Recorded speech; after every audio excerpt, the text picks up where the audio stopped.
Got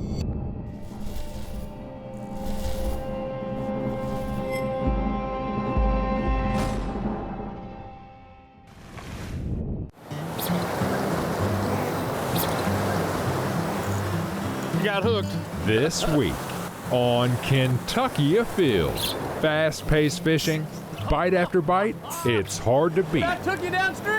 And we're in Louisville enjoying just that. Here we go. I don't know what this is, but it's it's strong. Next, He's pig. hunting bullfrogs can be action-packed as well. Then, we're getting you ready for archery season. It's all next on Kentucky Afield. Use my hands on the tether and stand back up. Such a pretty fish. Beautiful. This pond is plumb loaded with frogs. They're everywhere in here.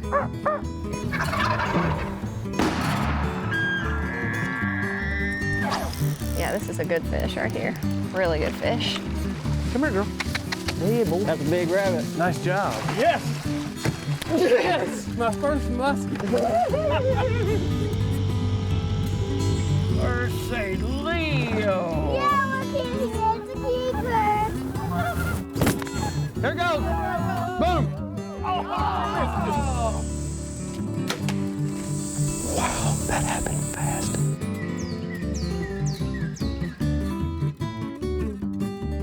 Hello, and welcome to Kentucky Afield.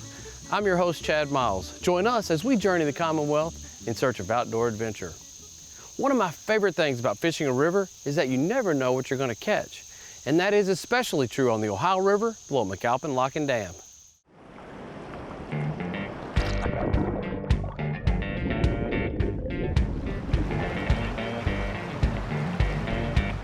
You're hard on your bones out here. This rock, which has probably been here a couple million years, is not real easy on the wrist and ankles and butt when you fall. Tell you what, Bob, summertime at the Falls of Ohio, this is kind of a sight to see, and the opportunity to catch fish here is pretty crazy. You're really going to take whatever bites, right? I think so. So what do you think the potential is today? What type of fish? I think we could get on the stripers or the hybrid stripers, and hopefully we get into some blue cats today too. Drum, carp, gar, those are all possibilities as well, right? Maybe even see a sturgeon or a spoonbill swimming around. It's crazy, you know, there's so many different fish that are moving up here this time of year. Everything's hot, there's not a lot of flow, but yet you've got oxygenated cooler water coming through. So if we can find us a good pocket, we may just smash them. Right, Jen? Yep. I'll just walk straight out in here, see how slippery it really is today.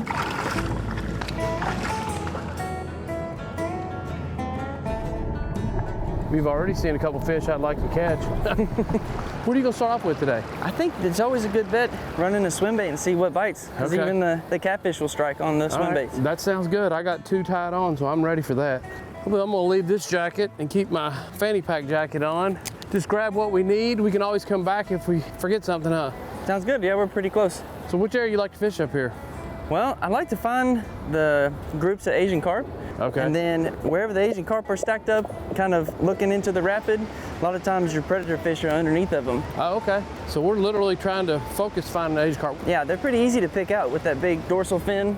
Have you ever fished with parts and pieces of these Asian carp? I have a lot of luck using the swim bladder. You know, a buddy of mine showed me that trick years ago. He took a swim bladder out of one. It's like fishing with a squid. That was phenomenal catfish bait. If we want to make some cut bait for a big catfish, we can go for that route. Yeah, can't go wrong. All right, let's get out there and catch a fish.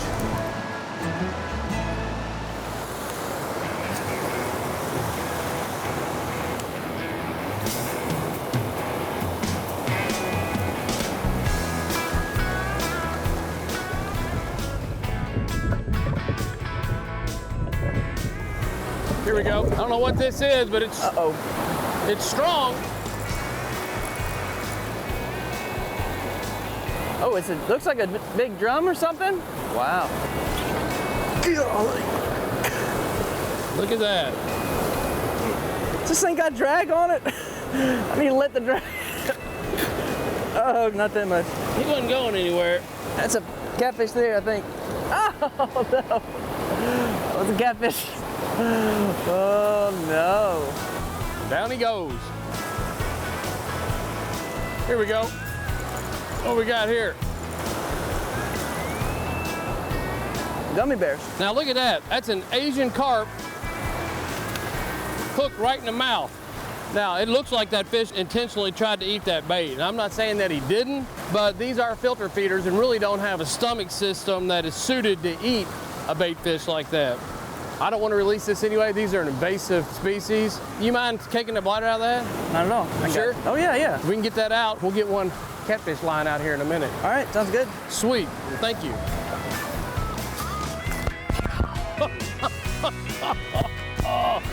That is why I'm letting him do the walking. He's got those felt bottom shoes on. That was about bad.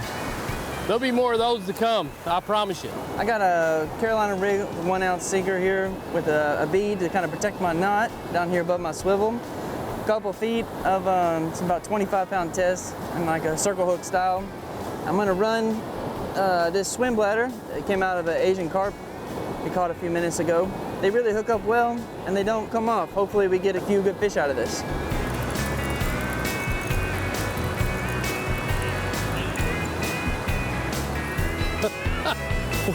What was that? I think it's a carp, but Oh, still got him. Looks like air biters are cheap today. Look at that. That's crazy how there's just that many of them out there that we're hooking them in the mouth. oh, snap my line. Did he break you? Yeah, I had a good bite actually. I don't know why the line broke, but There we go. What we got here? Oh, did you see that thing jumping? make it real appealing, you know? If I was a big catfish, I would eat that. You would eat that? If I was a big catfish.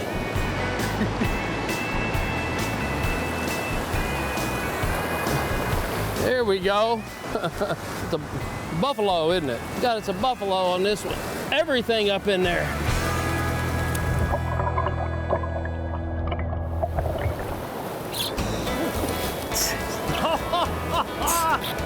That took you downstream. Oh, that's a big fish. Come on, fisher pole. Look at the Asian carp jumping away from it. I see. Oh man, that's a good one. Oh, this is gonna be something to see if I can get this fish in. Oh my gosh. He's way out there in that current. Oh my goodness. It looks like a standoff. I swear, if you can't come down here and enjoy this, you just don't like fishing. We just gotta hope he wants to come this way, because this is about a 25-pounder, and he's out there in that current. A little further, Bob's gonna need his Missouri fishing license. It probably won't be up to me. The fish gotta wanna swim this way to catch him, or I may get spooled right here. Oh, it just broke.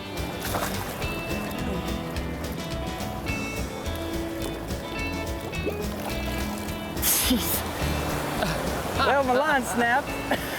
Oh, Oh, my goodness. what have I got?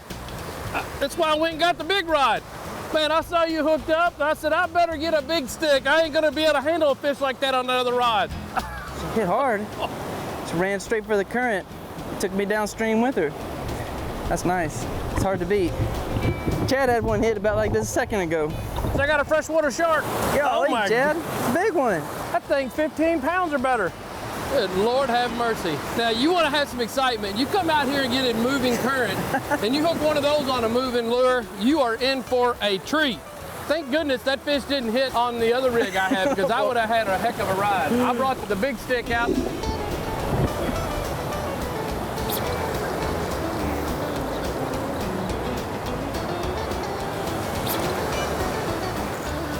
Got hooked. That's a beautiful fish. God, that's a long-nosed gar. That's blue catfish, drum, gar, Asian carp, and a buffalo.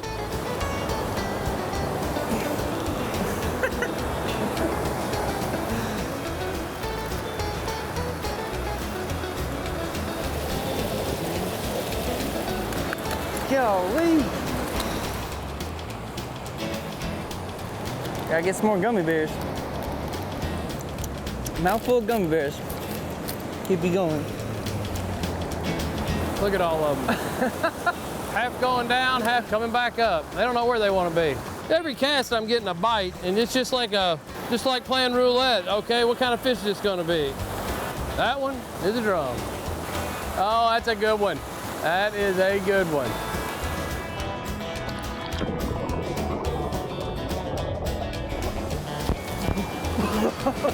Pretty fish too, though. This is absolutely crazy how many catfish we're catching out of extremely shallow water. I can see these Asian carp fins in there, and these catfish are just sitting right below them, 2 and 3 feet deep. They're just so incredibly strong and fun to catch. I don't know how many we've caught today. We thought we might catch some hybrids. That didn't happen, but the water depth was absolutely perfect to catch a boatload of these blue catfish. And we've caught them almost all on swim baits and bladders out of these Asian carp. What a pretty fish. Well, Bob, I tell you what, this was an absolute blast. I appreciate you bringing me up. And I want to know, how did you stay dry? I'm not sure. I think just the preparation, expecting to be wet, kept me dry today. Well, Bob, I say we pick up our rods and reels and gear. We got about a 200-yard hike. Hopefully we stay upright and get back in the canoe and head out. What do you think? That sounds like a good plan. Well worth the trip.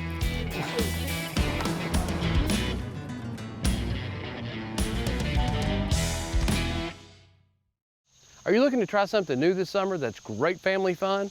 Maybe you should consider catching bullfrogs.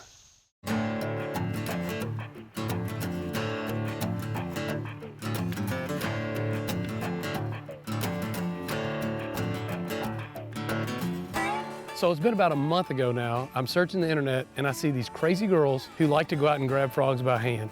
Crazy.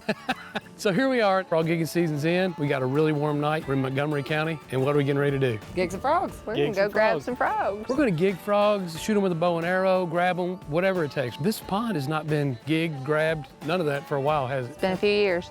Frog gigging runs from 3rd Friday in May all the way up to October 31st. We're kind of in the middle of it, but you really want to hit the ponds first before everybody gets out and gets on them. Or if any kind of livestock is out, they're not so good. They eat it down and they get skittish and they run off. Yeah, so it's something I used to do every nice weekend night that I could get out. And it's been a while. So I'm excited to be out here getting ready to do this with you girls.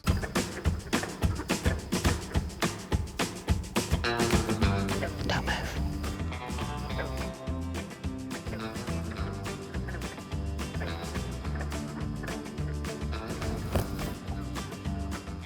Did you get one? Go. I didn't even see that one. Nice. Nice job. There you go. Nice. So you both already got frogs in your hand. We're gonna throw him back. Yeah, they're too small, but they're fun to catch. They're fun to catch. He's feisty, dude. Hey, so these little jokers in about a year or two are gonna be big and nice. Big fat ones. They're giving you kisses.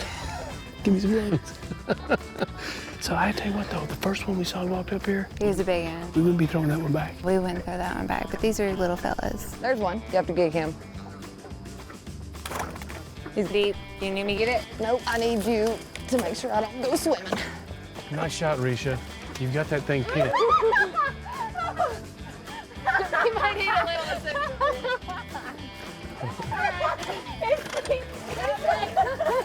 There we go. Hang on. Hold on. I didn't lose the frog. Get the frog. You did not lose the frog. Get him. I got him. I'm about to break your gig for real. Please, down there. Oh, Hey, he went way down. you know what? Some people go to really expensive spas to get the mud bath like this. Well, he got off. He was on there though. He was. Jess, what do you want to do with this one? Turn him loose. Yeah. They're catching plenty by hand, that's for sure. But we're going to give this one here, That didn't work out. give this one another year or two. Another year or two.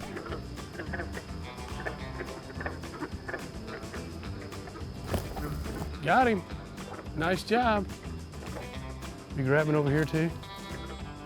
Very nice, girls. Ta-da! More frogs. 2 more. All right, let's see. There's one. See him? Big enough to gig? Why, yeah. Get him.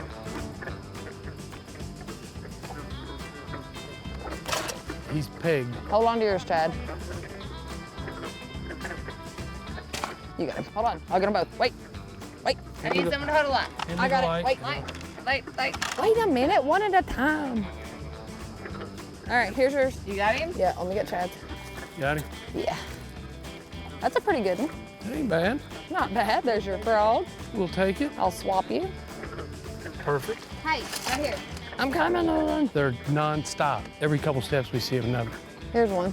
You grabbing or gigging, Jess? Grabbing.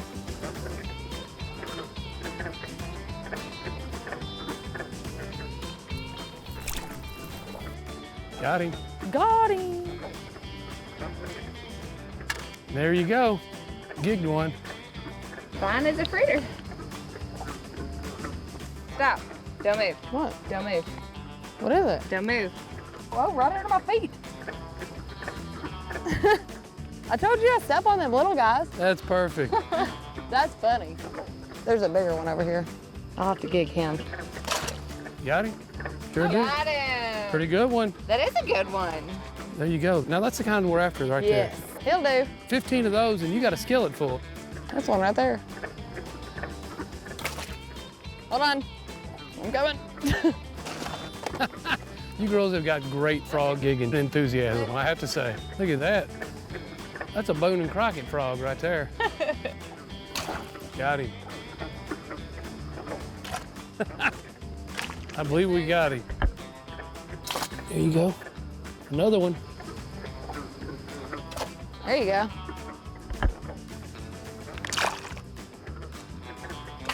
Got him. Oh. Oh.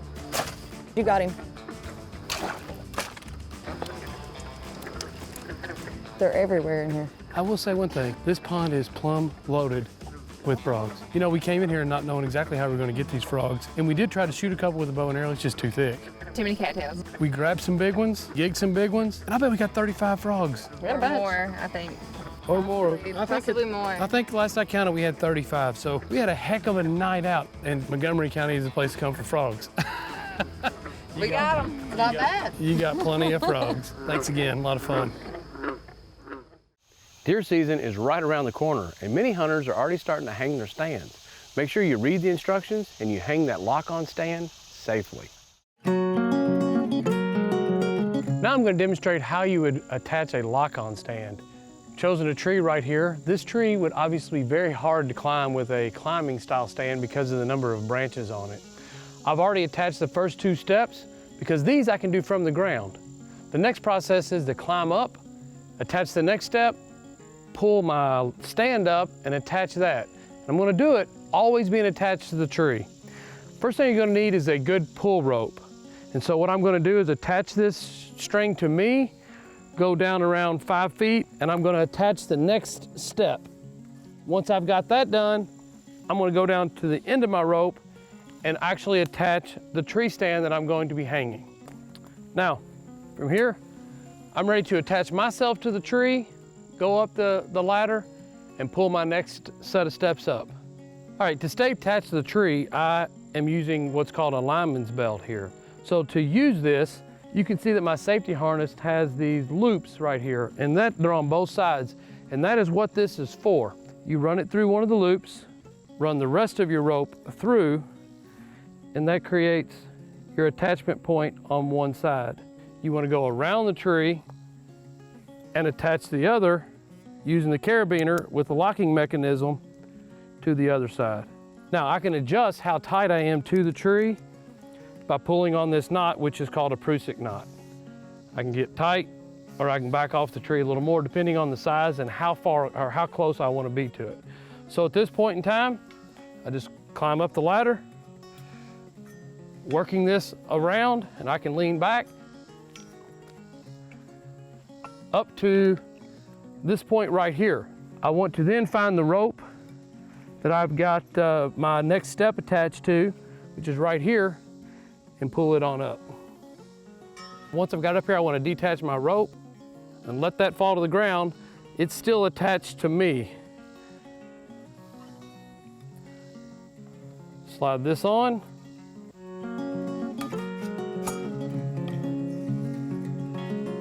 Once you get this on, I want to go and attach this step and pull it tight. Now, my next step is secure. I'm ready to move on up the tree. So as you move up the tree, if you have limbs like this, you will get to points where you can't go up any further because your lineman's belt is under the limb. What you want to do at that point in time is to make sure you use 3 points of contact. I've got 2 feet, 2 hands. I'm going to untie this, untether myself,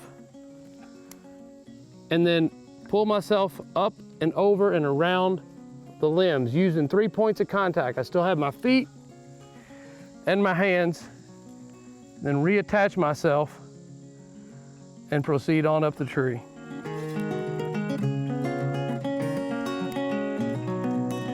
The next step, what I want to do is to pull the stand up and get it attached.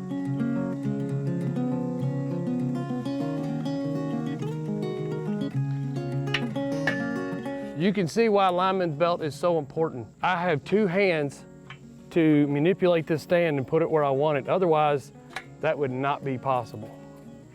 So now I've got my stand up where I want it. It's in position. I need to take these straps, wrap them around, and hook them up. Now I'm going to go ahead and attach my top strap and start to pull it snug. So the last thing you want to do to snug this thing down real good is to lift your platform up and pull your belts tight. Once you get that done, when your base hits the tree, it's going to really pull these tight. So I am locked in right there and really, really tight. So the next thing I need to do is to attach my tether above the stand so that I can hook into it. I'm going to step up one more step, still attached to the tree with my lineman's belt, and go ahead and attach my tether. I can adjust this to the right height when I get in, but right now I got that attached in there very tight. I want to go ahead and grab my carabiner that's on my safety harness and lock in. Remembering to screw that thing back down on there so that it can't open up. Now it's time for me to take the lineman's belt off and step into the stand. So I'm going to go ahead and unscrew this over here and detach myself from the lineman's belt. Remember, I attached the tether up here first so that I'm always connected to the tree. So now my lineman's belt is free and clear, and I can go ahead and step in.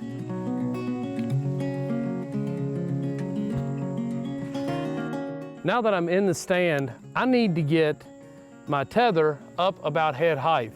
Well, unfortunately, I got all these limbs in the way, so I got 2 options. I can saw all these limbs off and slide it up, or reattach my lineman's belt so that I can detach to the tether and raise it up to where it needs to be. I'm going to go for option 2 because these are a lot of limbs to saw. So now I am reattached to the tree using my lineman's belt. I'm going to detach from my tether and put it into the appropriate position.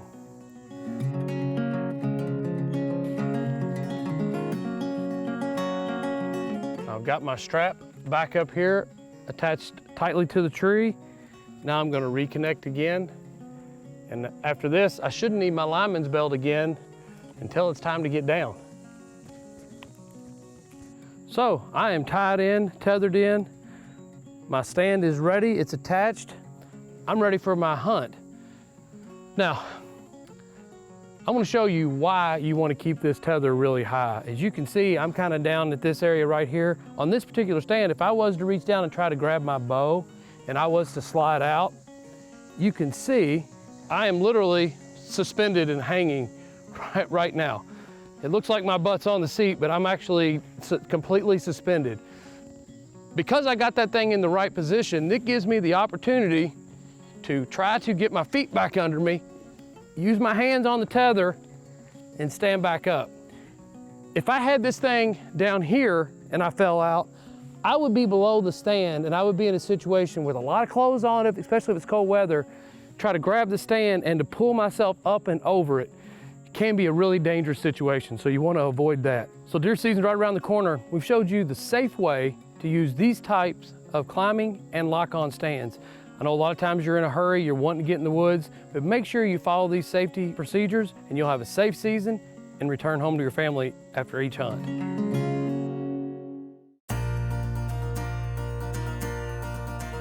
Now let's check in and see who else has been out having fun in this week's Ones That Didn't Get Away. Here we have Logan and Lily Marsh with 2 really nice bluegill caught in a Henry County farm pond. Nice job. Here we have a really nice 9-point buck taken by Colt Carey. This deer was taken in Breckenridge County. Nice deer.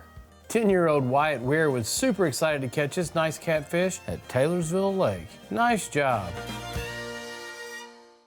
Kentucky's deer archery season is only about 6 weeks away. Start your planning now so that you have a safe and successful season. And remember, hunting and fishing on private property is a privilege. Always ask permission and thank the landowner. Until next week, I'm your host, Chad Miles, and I hope to see you in the woods or on the water.